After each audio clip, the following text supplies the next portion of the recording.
Question 4. How did you use media technology in the construction and research, planning and evaluation stages?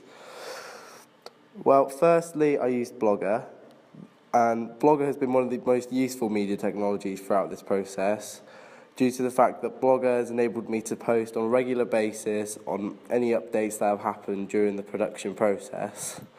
Blogger has also made it possible to create diary entries, which has allowed us to post whenever something significant has happened, such as either a filming day or whenever we completed a piece of editing.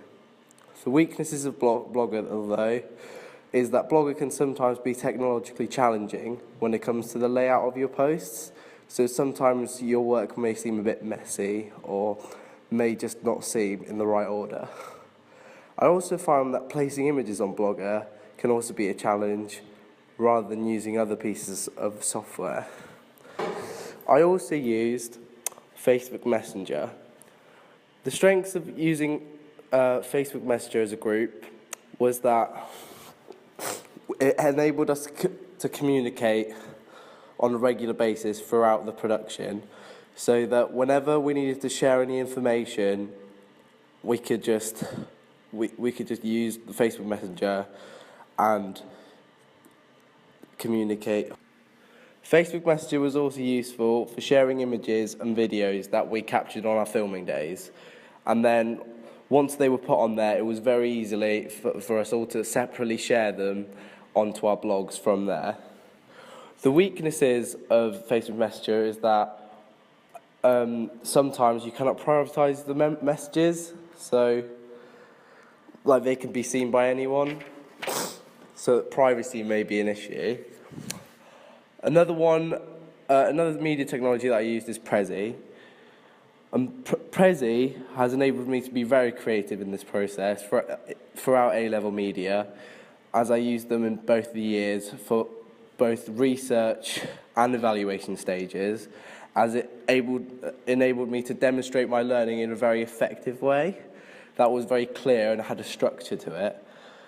But the only thing with Prezi, again, with the weaknesses, is it can be quite complicated, and as it has many technical elements to it.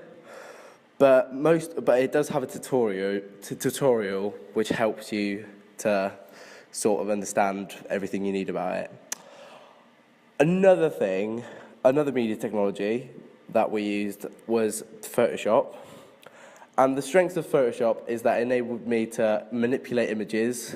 Obviously, as we were doing horror, I needed to demonstrate my images so that it had the right conventions of horror, which may mean that it needed a slight filter to make it look darker. But the weaknesses with Photoshop was that it can be quite difficult to operate at times, and also it can be quite time-consuming due to all the different techniques and stuff. Another media technology that we used was an iPhone 6S, which was used by one of my group members, Alex. The benefits of having a 6S was that it had a very high-quality camera, had lots of storage, and was very accessible. All you need is a USB cable. But the weaknesses is we could have had a better camera, and the fact that iPhone 6S are quite expensive. And during the filming, we did find that sometimes it did lose its focus on in certain scenes. Another thing that we used was a tripod, and obviously a tripod just enabled us to have steady shots. But obviously the weakness of having a tripod is it's quite heavy and it's annoying having to constantly carry it around with you. Another media technology would be YouTube. YouTube is quite simple to use, to upload videos on it, and it's free, and potentially can be seen by millions of people just by what you post. But the weaknesses are you have to worry about copyright, and anyone has access to it, so people that you might not want to see it are able to. We also used a MacBook camera. A MacBook camera enabled us to get a realistic view from the webcam in the film, so it looked like a FaceTime call.